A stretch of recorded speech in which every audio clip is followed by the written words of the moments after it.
Abra comigo 1 João capítulo 2, versículo 15. NA, só essa, tá? Porque essa aí fala de concupiscências e a NA fala de desejo e vai ficar mais fácil. Eu vou até ler com vocês. Diz assim: não amem o mundo, nem as coisas que há no... Se alguém amar o mundo, o amor do Pai não está... Fala misericórdia. Porque tudo o que há no mundo, um tracinho, desejos da carne, os desejos dos olhos e a soberba da vida, outro tracinho, não procede do Pai, mas procede do... Ora, o mundo, bem como os seus, mas aquele que faz a vontade de Deus permanece para...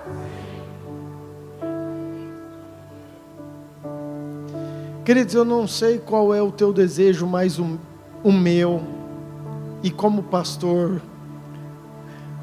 o meu desejo para você é que você seja esse que permanece para sempre. Vamos orar. Pai, que tempo incrível de louvor, de adoração. Obrigado, Pai, por essa equipe maravilhosa, por tudo aquilo que nós fizemos como igreja juntos. Sei que o Senhor está aqui, sei que Tua glória está nesse lugar, sei que os Teus anjos estão aqui. Pai, a Tua palavra que tem todo o poder, Tua palavra que é vida, que é autoridade, que é luz, a Tua palavra que transforma, Pai, que ela entre, Pai, que ela entre e produza toda transformação nos nossos corações. Oro por cada casa, família, coração, por cada pessoa que o Senhor trouxe nessa noite. Que o Teu Espírito Santo, Pai, conduza, nos ensine e nos ajude a tudo que o céu quer para nós como igreja, em nome de Jesus, amém. Queridos, o texto diz um alerta de João, onde ele fala para a gente não amar o mundo, nem as coisas que há no mundo, porque o mundo passa, bem como os seus desejos, mas aqueles que continuam no Senhor, vivem, estão firmados para sempre, permanecem para sempre. E o que eu vou falar hoje é algo muito comum, que todos nós enfrentamos todos os dias. São batalhas, são guerras, são lutas que nós travamos, que faz parte do nosso dia. E eu quero começar te trazendo algo que eu não sei se você acredita ou não. A princípio eu iria compartilhar isso só com a liderança. Semana que vem ainda, que é quando é a nossa reunião. Mas eu quero compartilhar com você, nessa noite, de algo que nós temos vivido nesses últimos dias. Experiências sobrenaturais. E eu quero que você esteja atento, porque você faz parte disso. E quando Deus mostra alguma coisa, é porque Ele já nos deu a vitória. Amém? Nós fomos 15, 20 dias atrás, talvez um pouco mais, convidados para ministrar lá em São Paulo, no encontro em Barretos. E nós fomos com quase toda nossos pastores. E foi um privilégio, foi algo sobrenatural, porque lá em Barretos é diferente daqui. Aqui nós fazemos o encontro só com a nossa igreja. Lá em Barretos, como tem várias igrejas próximas, cidades próximas, eles fazem um compilado entre todos eles. Então tinha muitos líderes, muitos pastores, gente de diversas cidades. E nós tivemos o privilégio, a honra de, no meio desse povo todo, estar ministrando praticamente todo o encontro. E foi sobrenatural, queridos. E domingo, acaba na hora do almoço, já havia acabado o encontro. A igreja lá em Barretos é praticamente no fundo da casa dos meus pais. Eu saí da igreja e já estava indo para minha casa almoçar, esperando o resto da turma, quando alguém veio e me chamou e falou: pastor, estão te chamando lá na igreja. E eu deixei o que eu estava fazendo, com fome, acho que já estava lá olhando aquela comida, falei: oh glória. E voltei para a igreja, e quando eu cheguei lá, tinha uma pastora nossa, que viveu em toda a sua infância, adolescência, juventude, do lado negro da força, sabe? Do lado do mal. E ela tinha muitas experiências negativas, ruins, de engano, mas era o contexto que ela vivia. E a Bíblia fala que onde abundou o pecado, superabundou a graça. Amém? E um dia, quando a igreja ainda nem era igreja, nós estávamos numa reunião no quiosque da minha casa, onde estava tudo começando. Ela, por curiosidade, mesmo tendo um monte de guias que dava suporte, ela foi para lá, e Jesus pegou, Jesus libertou, Jesus curou ela de algo que era incurável. E a partir de então ela se firmou, e tudo aquele dom, talento que ela tinha para o lado das trevas, hoje ele tem para o lado da luz, lá de Deus. Amém? E desde então, ela hoje é pastora, faz 30 anos que está caminhando conosco, já esteve aqui nos ajudando no encontro, e ela é muito usada porque ela tem muita visão aberta, ela vê anjo, vê demônio. Eu não sei o quanto que você acredita aí. Não estou aqui para fazer você acreditar ou não, só estou compartilhando algo. E quando eu estava lá, eu a vi de uma maneira que eu não estava acostumado a ver. E ela começou a compartilhar uma visão que Deus deu no final do encontro para ela, de algo diferente que em todos esses anos ainda ela não tinha visto. Não era uma entidade, era um principado que era muito grande. E esse principado, a notícia boa, que ele estava sendo retirado da igreja, todo acorrentado por muitos anjos. Amém? Esse é o lado bom. Só que era algo diferente, a ponto dela assim não conseguir ficar de pé, vomitar, e ela questionar a Deus, falou: Deus, não quero mais ter isso. Por que o Senhor está permitindo que eu veja isso? Porque até então, queridos, as visões ou aquilo que Deus a usava era, entenda, numa hierarquia espiritual muito rasa. E Deus, naquele momento, por algum motivo, permitiu ela enxergar uma hierarquia com uma autoridade diferente no reino espiritual, do mal. E essa entidade, ou esse principado, e tem muitos detalhes e não cabe aqui eu falar, mas aonde eu quero chegar é que ele estava sendo retirado por muitos anjos, mas junto com ele trazia como se ele tivesse muitos tentáculos, muitos líderes, homens e mulheres crentes de todo o presbitério da nossa igreja. E nós começamos a guerrear, e na visão ela via, sim, pessoas, sabe, querido, pontuais, de igrejas. Não citou ninguém de Nova Mutum, glória a Deus. Falei: Senhor, obrigado. Mas isso não quer dizer nada. Mas por que eu estou te contando tudo isso? Porque até então eu comecei a orar, queridos, e eu comecei a passar por uma batalha de mente, algumas guerras, esses últimos 15 dias, 20 dias, diferente. E eu falei: será que sou eu? Querido, eu olhava para a minha vida, estava tudo certo, eu olhava assim, sabe, não estava em brecha, não estava, era algo que eu simplesmente, era uma opressão, um peso que parecia que eu estava carregando. Eu falei: Deus, misericórdia. E comecei a usar as armas que eu sei que são necessárias, e enfim, comecei a orar: e Deus, o que o Senhor quer com isso? E foi quando eu resolvi ministrar isso aqui, mas até então ainda era algo muito não definido.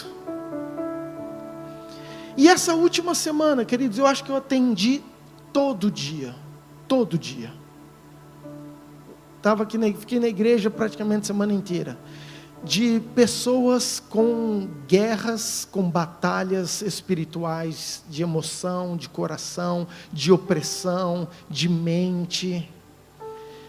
Então, quando eu falo para você que é algo muito pontual para esse momento, eu tenho convicção que Deus tem algo poderoso para nos ensinar nessa noite. Amém? Eu quero muito que você esteja atento, porque hoje eu quero dizer, querido, eu não estou para colocar medo em ninguém, porque todos nós passamos por guerras, vamos ter guerras, e eu profetizo muitas vitórias na tua vida em nome de Jesus. Nós não temos que ter medo de guerra. Guerra é uma oportunidade que Deus nos dá às vezes para nos reposicionar. Davi um dia, ele chegou, querido, sem saber de nada, e de repente ele deparou com uma guerra que nem era dele, mas era um Golias, era um gigante. Ele entrou naquela guerra como um menininho e saiu com quase rei. Tem guerra nas nossas vidas que você não imagina, mas é simplesmente Deus te colocando para você entrar como um menininho, mas para você sair quase como um rei na região espiritual. Amém? Sabe, mude os teus olhos a respeito das guerras. O povo de Deus estava no deserto, quando eles eram imaturos, 40 anos, Deus começou a livrar eles de tudo. Era ter guerra, Deus falou, não, você não vai lutar, você não precisa plantar, você não vai fazer nada. A hora que entrou na terra prometida, o que Deus fez? Vou mandar guerra agora. Agora vocês vão guerrear, vocês vão conquistar, agora vocês vão ter que plantar, agora vocês vão ter que batalhar, agora a conquista vai ser com vocês. Na visão deles, talvez falou assim, nossa, piorou tudo. Quando estava no deserto não tinha nada, era só manazinho, roupa nem envelhecia. Agora eu entrei nesse lugar de promessa, o que eu ganho? Guerra, batalha. Ei, todos nós enfrentamos batalhas. É inevitável que eu e você enfrentemos guerra. Eu creio num Deus soberano, eu creio num Deus que sabe todas as coisas. Eu também, querido, mas isso não te livra da guerra. Isso não te livra de batalhas do dia a dia. Isso não te livra de lutas. Então eu e você, nós precisamos estar preparados para as guerras. Eu e você, nós temos que estar preparados para tudo aquilo que nós vamos enfrentar no nosso dia a dia.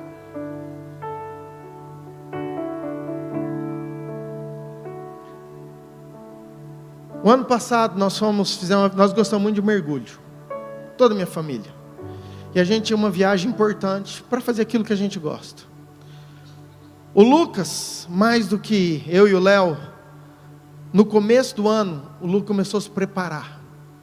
Treinava o mergulho, treinava. Querido, chegou lá, além do mergulho dele ser muito mais gostoso, muito mais seguro, porque ele estava muito mais tranquilo, a performance dele foi muito melhor do que a nossa.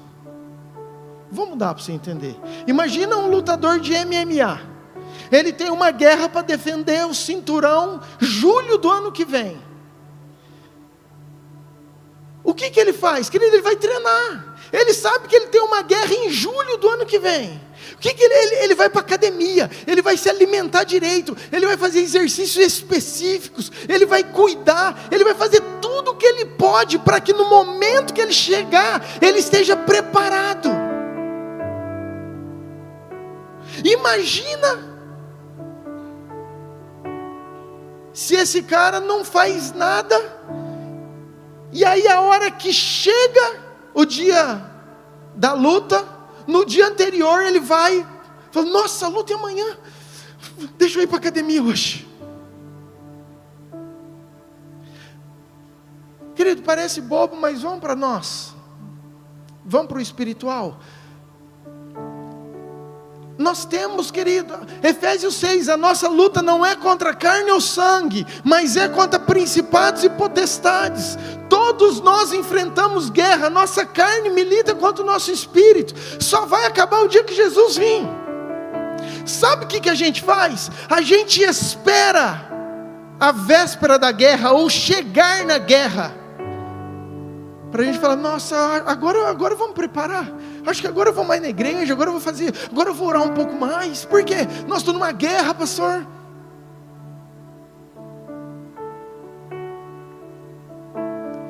O que eu quero falar hoje com você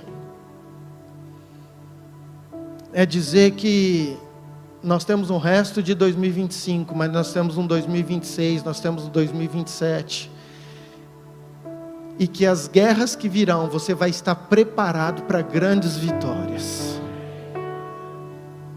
E nessas grandes vitórias é onde Deus te reposiciona para fazer tudo aquilo que Ele quer fazer através da sua vida.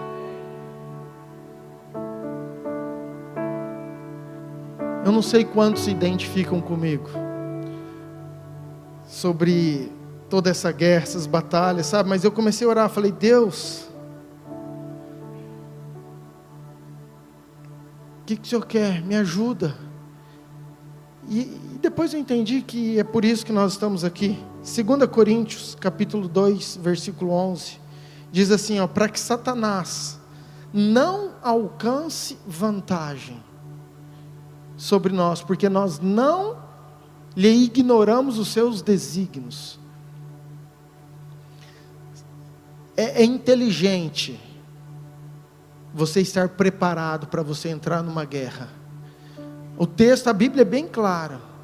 Se eu fizer ao contrário, talvez seja verdade. Satanás alcança vantagem sobre nós, sobre a nossa casa, quando nós ignoramos os seus planos, suas tentações. Agora, quando eu não ignoro, quando eu conheço, quando eu me preparo, então Satanás não alcança vantagem sobre você, sobre a sua casa e sobre a sua família.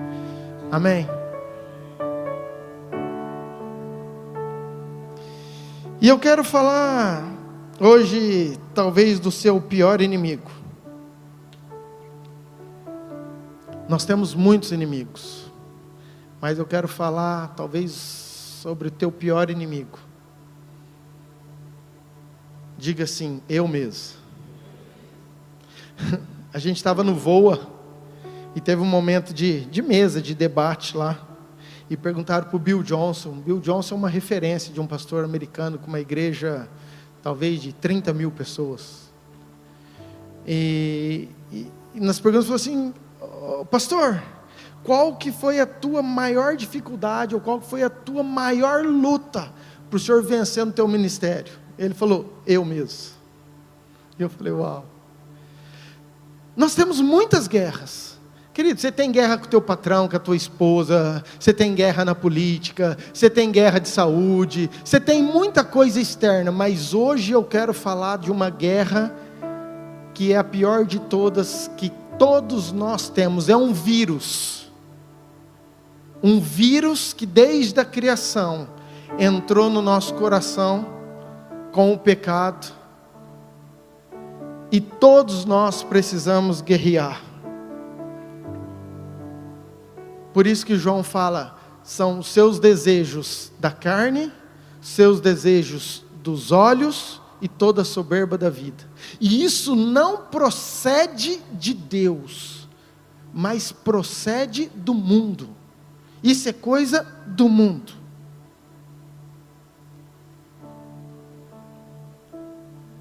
Então as outras lutas você deixa para depois. Hoje eu quero que você não olhe para sua esposa, nem para o seu marido. Eu quero que você olhe para o seu coração. Hoje o teu inimigo é você mesmo. É aquilo que você quer, são os teus desejos. É isso que João está nos alertando lá. O que seria o desejo da carne? Querido, tudo aquilo que é prazer da carne. Moralidade sexual, seja vícios, seja tudo aquilo que a carne gosta, o açúcar, a comida, a glutonaria, a bebida. Querido, tudo aquilo que dá prazer para a nossa carne, e que no exagero, ou que de forma errada, se torna pecado. Não é pecado eu comer, mas a glutonaria é pecado. Então tem algo dentro de nós, um desejo dentro de nós, que nós temos que estar muito atentos. O que é desejo dos olhos? Você já ouviu muito ditado da tua avó, que teu olho não vê, o coração não? Porque, queridos, o olho é a porta do nosso desejo. O olho é aquilo que nos faz querer. O olho é aquilo que nos dá vontade, que alimenta o nosso desejo, que alimenta a nossa ostentação. E isso nos torna pessoas muitas vezes ingratas. Muitas vezes nos torna pessoas que querem aquilo que os nossos olhos estão vendo e não conseguem dar valor naquilo que nós temos. Desejo dos olhos é algo, querido, terrível. Você está bem, aí você começa a olhar no Instagram, um monte de amigo teu que tem mais coisa que você, agora você já não está mais bem. Por quê? Porque todo mundo conseguiu isso e você não. Agora então você já está mal. E deixa de viver tudo aquilo que Deus te deu, a gratidão. E deixa eu te falar, não adianta você olhar para o lado, porque é um vírus que está dentro de mim, de você, todos nós temos. Soberba da vida, querido, é o orgulho. Soberba da vida é o querer. Nós não gostamos de perder, querido, nem no pedra, papel, tesoura. A gente quer ser melhor em tudo. A gente quer ser a melhor igreja, a gente quer ser a melhor cabelo, a gente quer ser a melhor roupa, a gente quer ter o melhor carro, a gente compara com os outros, a gente quer. Entendeu? Você compara, sem você querer, você quer. A gente compara em tudo. Por quê? Porque é uma ostentação que é soberba da vida, a gente quer, a gente cria isso. Agora, João nos alerta, querido, sobre tudo isso, sobre essas três áreas. E eu quero passar muito rápido. E dizer que isso tem um padrão, e quero que você entenda, quero que você enxergue isso. Queria que os meninos abrissem para mim lá em Gênesis 3, versículo 6. Diga assim: desejo da carne, desejo dos olhos, soberba da vida. Vamos lá. Você conhece, nós estamos no Éden, Adão e Eva reinando, feliz, lugar de santidade, lugar de comunhão, lugar de intimidade, lugar de presença de Deus, lugar que Deus vinha, conversava com eles. E aí vem o tentador, vem a serpente, vem Satanás, vem demônio, vem capiroto, o nome que você quiser. Mas ele chega lá para Eva e começa a tentá-la. Vendo a mulher que a árvore era boa para o quê? Se comer. Fala assim, ó, desejo da carne. Agradável aos, fala, desejo dos olhos. E árvore desejável para dar entendimento. Fala, soberba da vida. Deixa eu falar muito rápido. Queridos, existe um padrão de algo que já estava dentro do coração humano. E que João lá na frente ele alerta. Eva ora, a primeira coisa que ela olha, qual que é o desejo? É o desejo da carne. Ela viu aquele negócio, ela deu vontade de comer. É o prazer, é a vontade, é a necessidade. Ela sabia que aquilo era errado. Adão tem o seu erro. Mas eu entendo que começa assim, ó, vendo-a. Quem que viu? Que mulher tem o dom de ver. Não adianta, mulher tem o dom de ver. Mulher enxerga. Vendo a mulher. Adão tem seu erro? Claro que tem. Ele que não cuidou do jardim, a função era dele. Deus falou para ele não fazer. Mas a mulher, a hora que viu, Mulheres, cuidado, cuidado. Sabe, é igual um homem quando olha alguma coisa e fica tentado. A mulher, querido, tem essa necessidade de preenchimento. Isso é muito característico. Vendo a mulher que a árvore era boa para comer, desejo da carne, depois agradável a fruta era bonita. A Bíblia não fala que fruta, tá? Você está achando que é maçã? Não sei, a hora que chegar lá no céu você pergunta, mas fala que é uma fruta. Mas eu sei que era bonita, agradável aos olhos. Tudo que é agradável aos olhos, querido, nosso coração quer. A gente tem desejo. A mulher tem 100 sapatos. Ela passa, ela vê primeiro uma plaquinha amaldiçoada que veio do inferno, escrito promoção. A hora que ela lê aquela placa, querido, ela não consegue desviar. É mais forte. Aí o que ela vê? Ela vê uma sandália que ela não tem.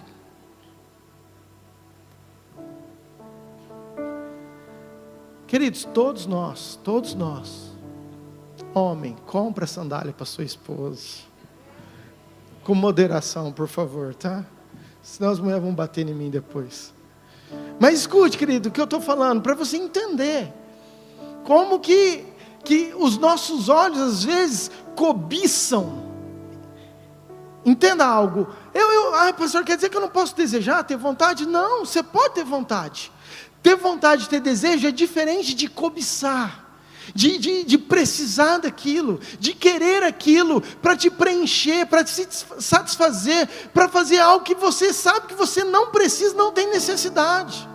Então essa mulher, ela olha, o que ela faz? Era agradável, era lindo, ela fica com vontade, traz desejo. E depois o que ela diz que vai trazer entendimento? O que é entendimento? Querido, é conhecimento. Quer dizer que conhecimento é errado? Não. Mas quantos de nós queremos o conhecimento para nos acharmos melhor, ou para numa rodinha a gente se sobressair?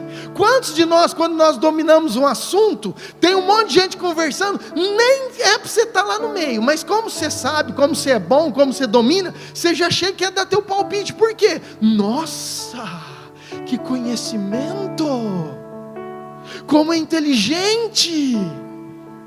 Quem que não gosta? Querido, quem tem entendimento, conhecimento, domine as situações. É errado tê-lo? Não, por favor, mas entenda como que é a motivação do nosso coração. Às vezes isso é soberba, orgulho, vontade de ser maior, de ser melhor, de passar por cima, de dominar as coisas. Eva cai, Adão cai, você conhece toda a história. Agora passa-se praticamente 4.000 anos. Mateus 4.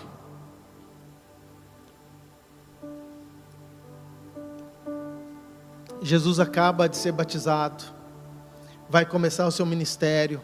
Deus vem e brada do céu: esse é meu filho em quem eu me comprazo. Todo mundo tem a revelação do Cristo, do Filho. Então diz que a seguir foi Jesus levado pelo Espírito para ser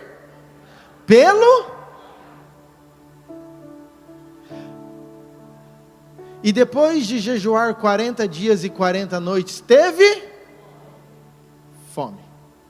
Vamos lá, próximo. Deixa eu ler aqui, que ele fica... Versículo 3. Então o tentador, aproximando-se, lhe disse: se és filho de Deus, manda que essas pedras se transformem em... Querido, passa 4.000 anos, quem que vai tentar Jesus? A serpente. A mesma que estava lá em Eva, tentando. A primeira coisa que aconteceu com Eva, o que é? Viu que era boa para comer. Agora Jesus está com fome. E o diabo faz a mesma coisa. E aí você acha que ele aposentou?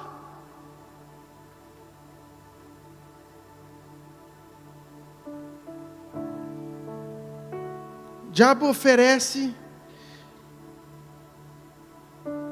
algo que era um desejo natural de Jesus, porque ele estava 40 dias sem comer. Desejo da carne. Está errado ter fome? De jeito nenhum. Mas entenda o nosso desejo. Querido, talvez você não esteja... Vou ser muito claro.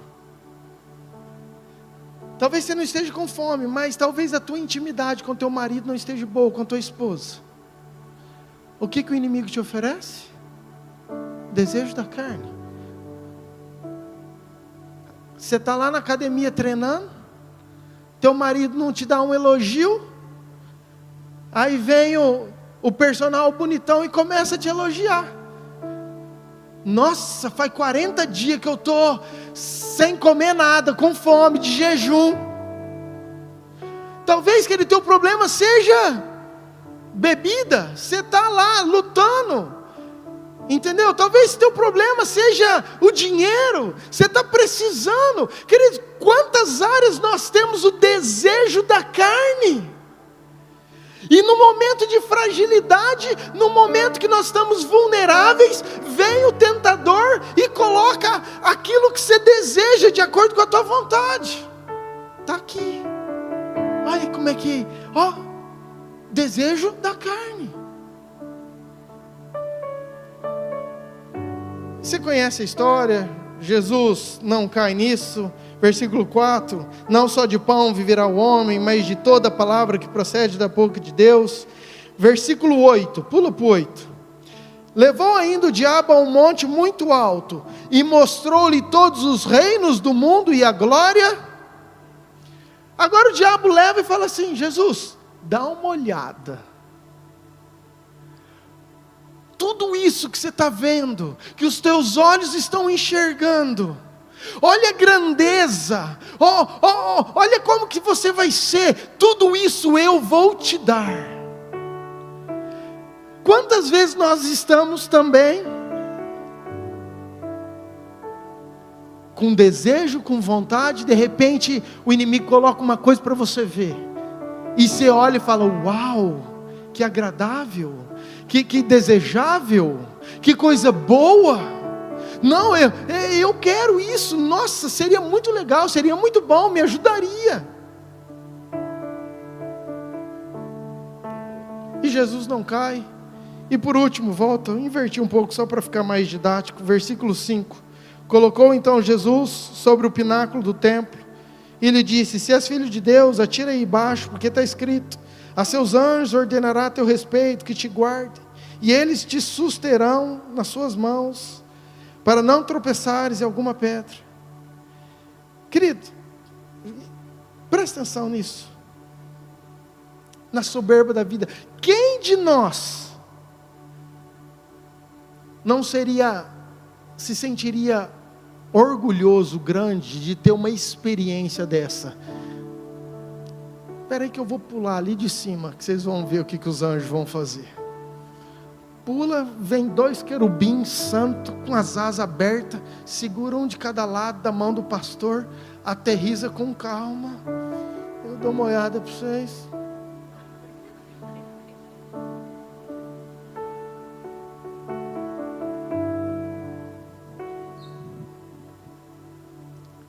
Qual que é a diferença, querido? Que o tentador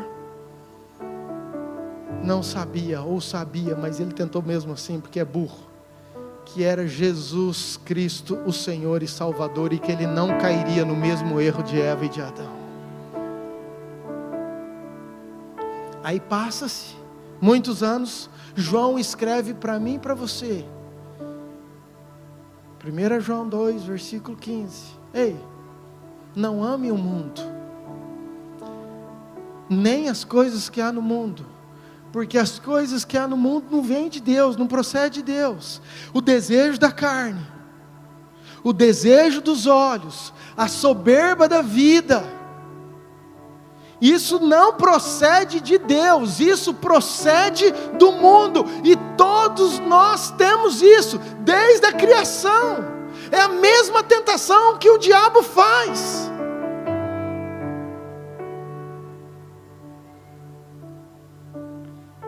E agora chega onde eu quero. Fiz essa introdução para eu começar a pregar agora.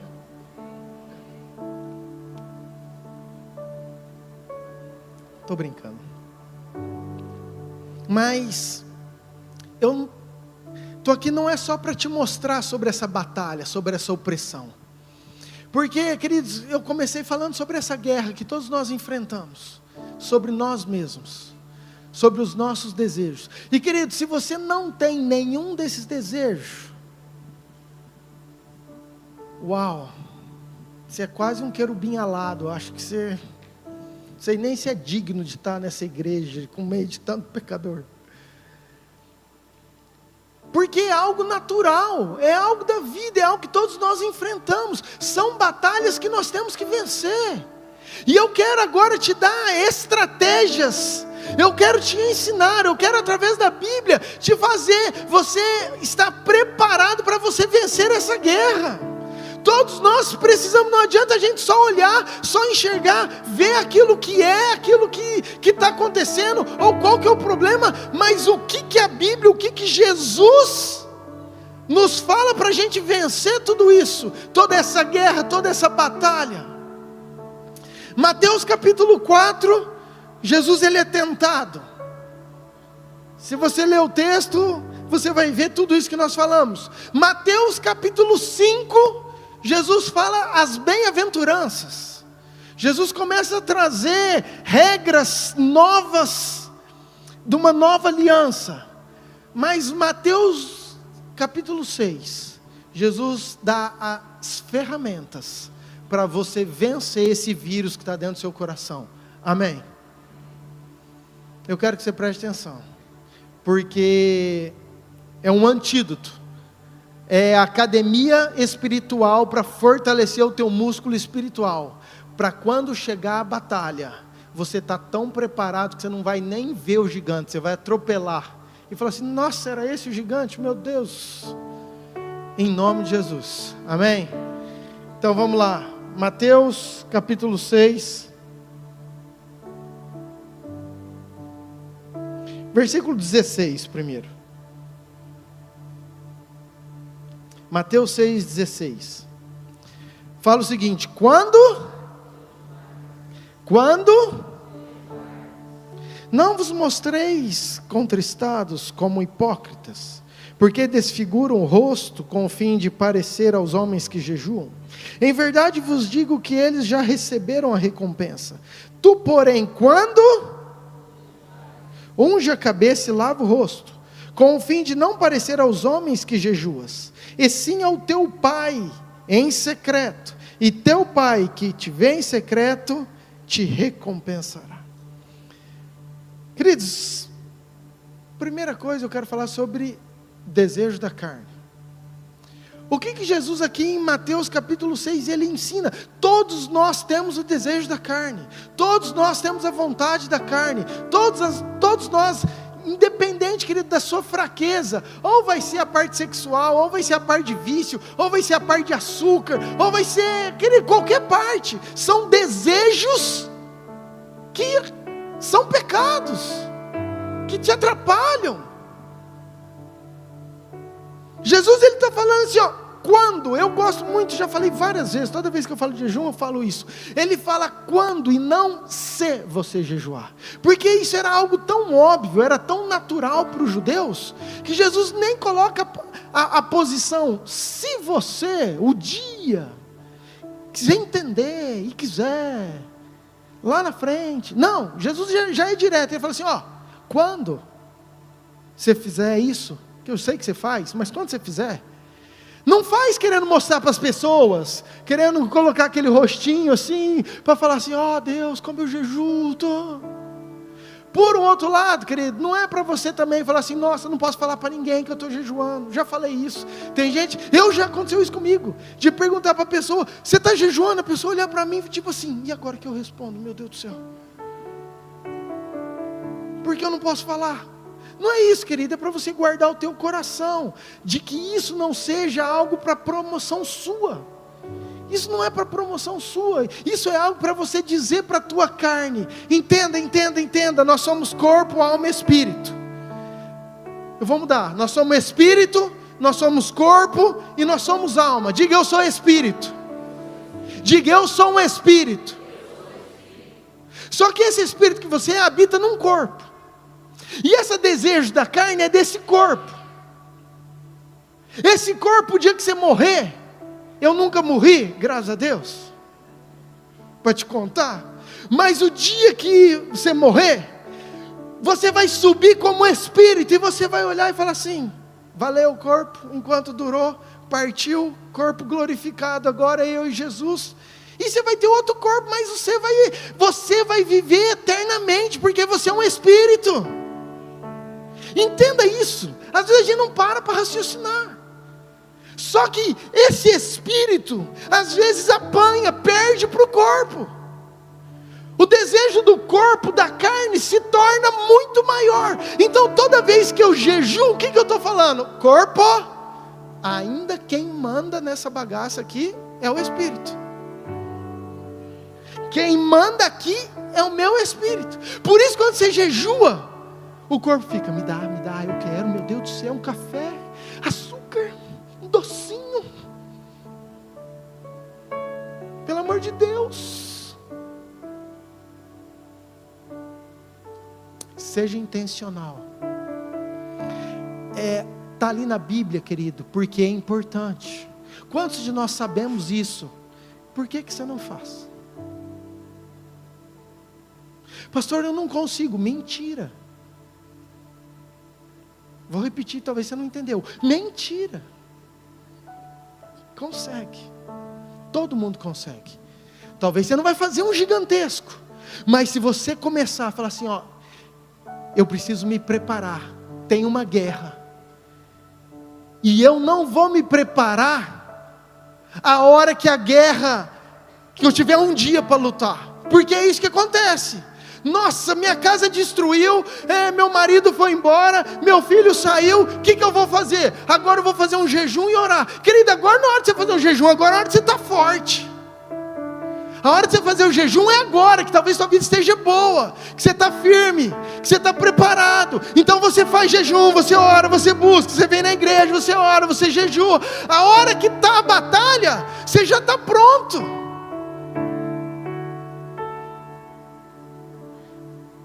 Ei, eu estou querendo te dizer, querido, que é uma cultura do cristão. Eu estou querendo tentar fazer você entender o teu dia a dia, para você treinar e ter a tua musculatura espiritual forte para as batalhas que nós enfrentamos. Jejum é uma arma que Jesus está nos ensinando. Eu nem vou falar, querido, da parte de saúde, porque se você estudar um pouquinho em jejum, você já se apaixona, nem pela parte espiritual, só pela parte de saúde. O jejum se faz um reset. As células ruins, as células doentes, aquelas células que não estão muito boas, é a primeira que o teu organismo, que é inteligente, elimina para criar células novas. O jejum, ele faz bem para você, para a tua vida, para a tua saúde, para os teus órgãos. É algo que você deve fazer. Seja intencional nisso. Pastor, eu não consigo. Querido, todo mundo consegue fazer um dia, 24 horas. Eu te sugiro isso. Eu vou te dar uma experiência minha, tá? Eu fiz alguns e fazia por alguns períodos. Eu tentava fazer alguns jejuns mais longos. E eu mudei. E nada contra quem tem esse direcionamento, ok? Indico, admiro, acho, e se Deus me pedir amanhã, eu vou fazer, vou obedecer. Mas faz um tempo que eu tenho tentado colocar isso como prática. Então, toda semana eu jejuo pelo menos um dia. Toda semana. Desde o começo do ano. E o bom, que entrou eu, aí depois entrou a pastora, agora entrou as duas filhas junto. Porque nós vamos jejuar a casa inteira. Passa um dia, querido, você quer fazer o maior? Faz 2 dias.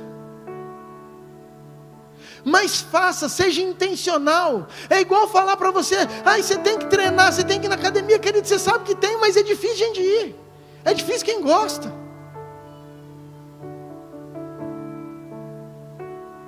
Agora, eu estou querendo te estimular a você ser intencional contra a sua carne. Por quê? A sua carne vai querer o quê? O sorvete. A sua carne vai querer o quê? Querido, as coisas, os desejos da carne. Ai, pastor, mas está errado eu comer todo dia. Querido, não é que está errado, entenda isso. Mas o jejum é uma arma que vai te fortalecer. Toda vez que você faz jejum, você está falando: carne, quem manda aqui é o Espírito. Quem manda aqui é o Espírito. E a hora que vinha o açúcar, vinha a vontade, você vai falar assim: não, agora eu vou adorar o meu Deus. E você vai ver como que isso vai fortalecer a tua vida. Amém? Amém? Segunda coisa, versículo 2: desejo dos olhos. Quando, pois, deres esmola, não toques trombeta diante de ti, como fazem os hipócritas, nas sinagogas e nas ruas, para serem glorificados pelos homens. Em verdade vos digo que eles já receberam a recompensa. Tu, porém, ao dares a esmola, ignore a tua mão esquerda o que faz a tua mão, para que a tua esmola fique em secreto, e o teu pai que vem em secreto te recompensará. Uau! O que tem a ver com o desejo dos olhos? Diga assim: generosidade. Queridos,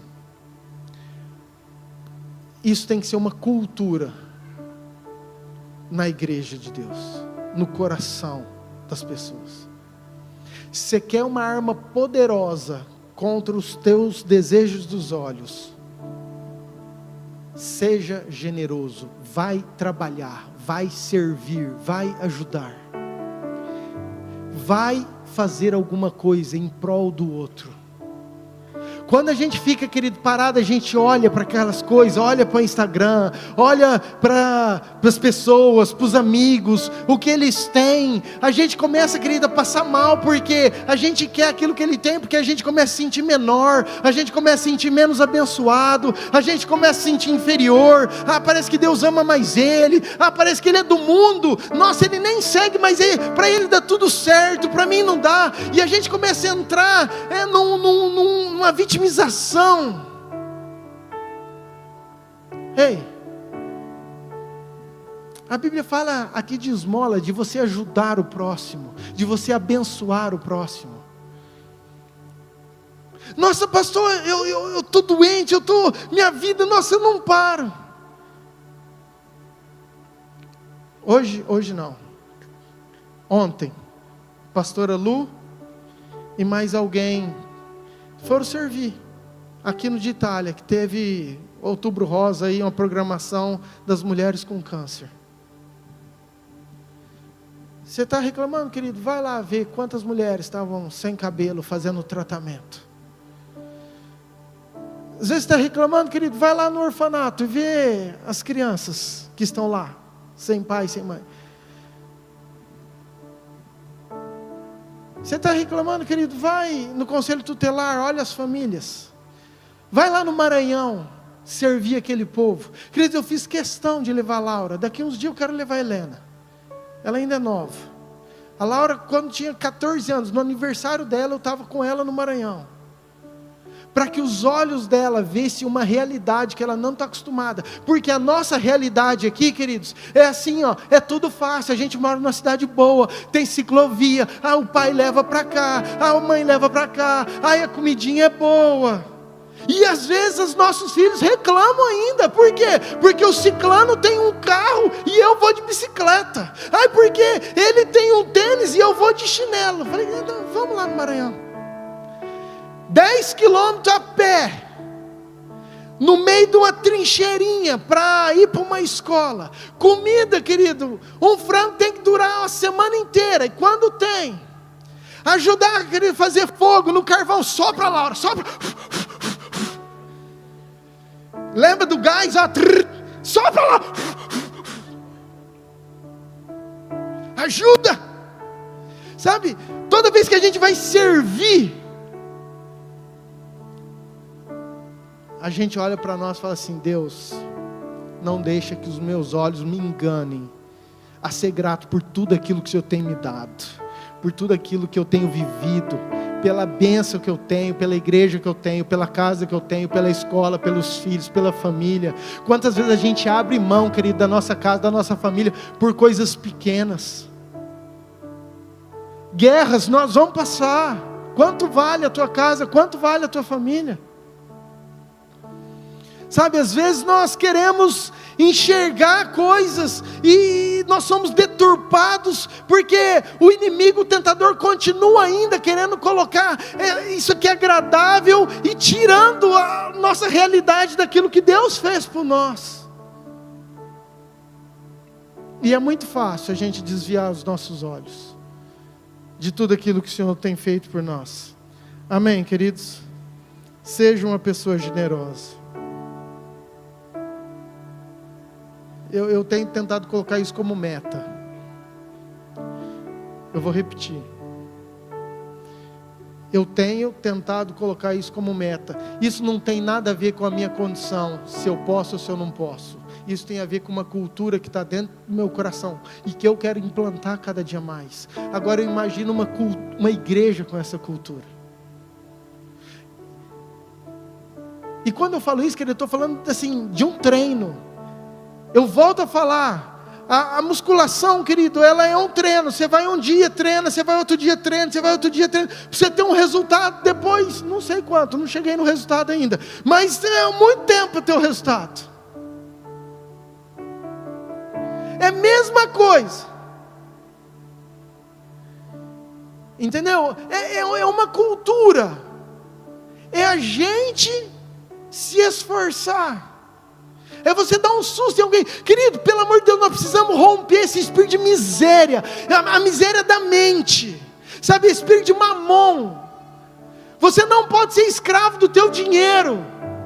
A única vez que a Bíblia fala sobre Senhor é quando ela fala de mamon, de dinheiro. Todos os outros, idolatria, feitiçaria, assassinato, fala de pecado. Mas quando ela fala, ó, tem um Senhor que compete comigo. A única vez que ele fala essa palavra Senhor, está se referindo ao dinheiro. O dinheiro não pode ser, querido, roubar o teu coração. A gente, às vezes, querido, Deus tem nos dado e a gente é mesquinho. E eu não estou falando só de dízimo e oferta, não. Eu estou falando às vezes de sair com os teus amigos e fingir que você não pode pagar e sempre ser aquele esperto que fala, eu não tenho condição. Aí vai um outro que tem menos condição que você e ajuda a pagar.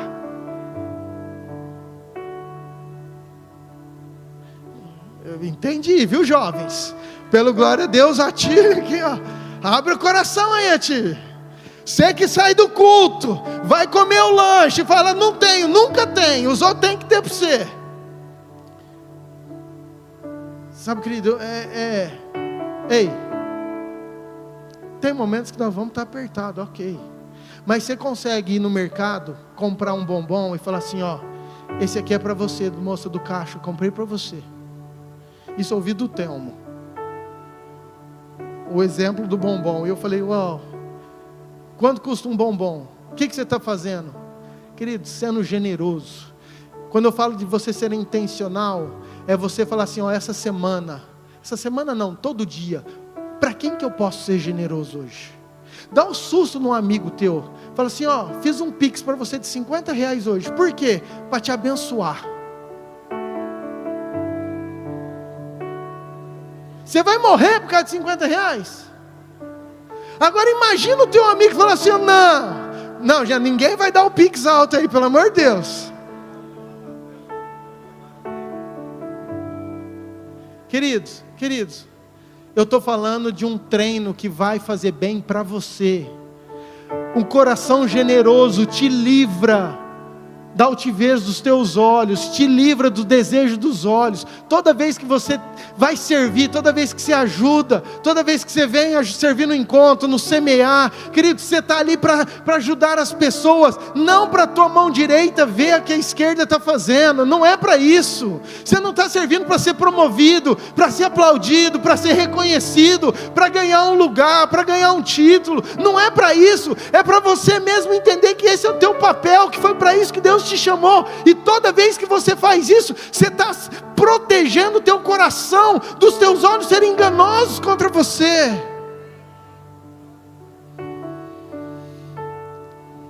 Diga assim: a generosidade protege o meu coração dos desejos dos meus olhos. Último, soberba da vida. Diga: soberba da vida. Mateus 6, versículo 5.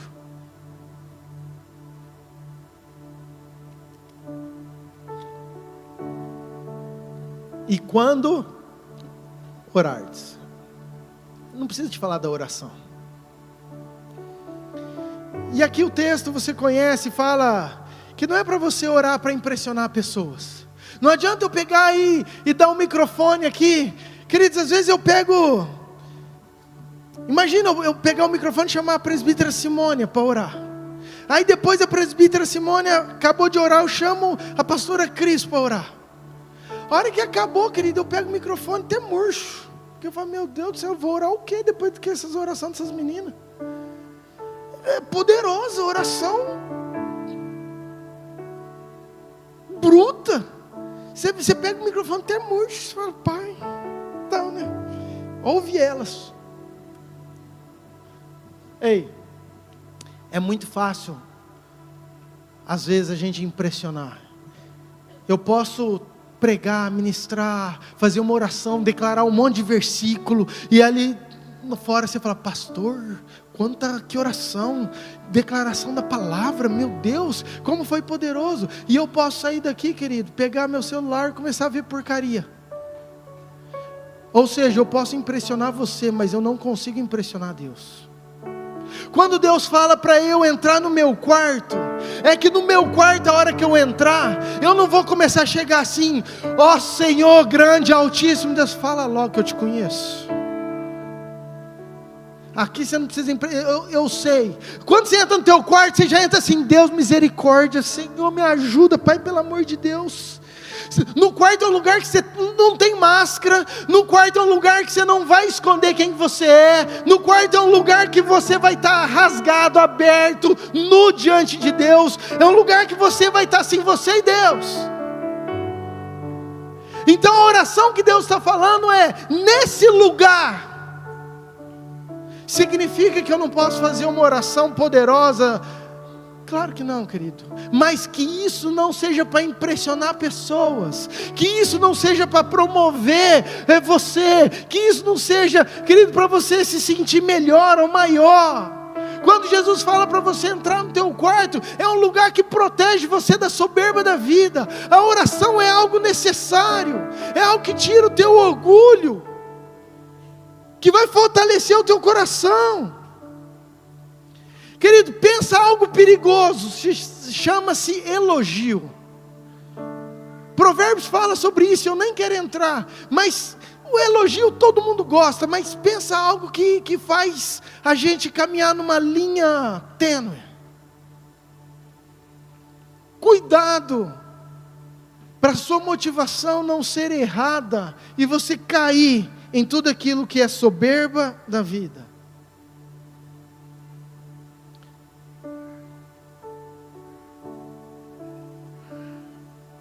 Presta atenção, a gente julga muitas pessoas. É natural também. E eu quero te falar algo, porque entendi muito sobre isso essa semana. Cuidado com aquilo que você enxerga e julga as pessoas. Porque normalmente a gente julga por aquilo que está dentro do nosso coração e daquilo que nós somos. Eu vou repetir, normalmente aquilo que te incomoda muito, aquilo que você julga nas pessoas que te incomoda, é porque é um reflexo daquilo que realmente você é. E a maneira como você julga é a maneira como você vai ser julgado.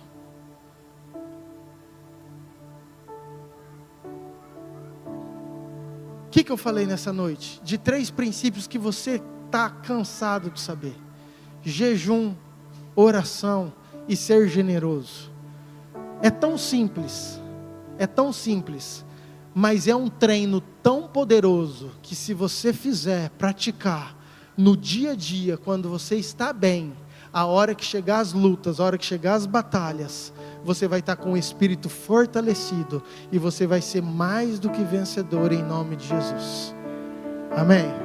Você pode se colocar de pé, por favor?